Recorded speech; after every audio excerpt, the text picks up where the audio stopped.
It's important to understand how mental disorders take place.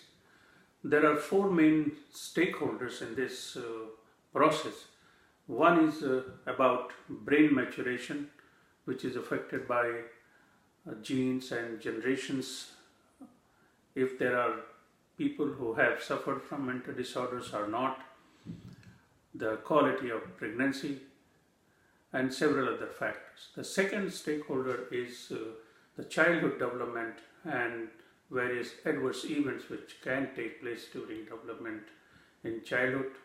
There are often separation from parents and other psychological trauma which significantly contributes to the chances of developing a mental disorder. And the third is social environment in which we live.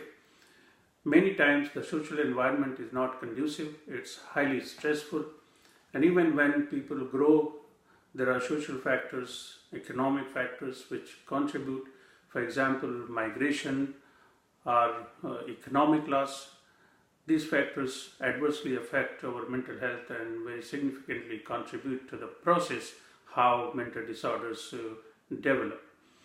And the fourth stakeholder is the realm of psychological stress, which is related to personal life, and people who really experience negative psychological events like separation or divorce or loss of job. So there are three stages. One, the factors which are involved in process of developing mental disorder are increasing the risk of developing mental disorder, their vulnerability may increase. The second group of factors are which allow the mental disorder. The third group of factors are those negative factors which increase the severity and duration of mental disorder. These factors also determine the nature of response to treatment that somebody will get and the level of recovery.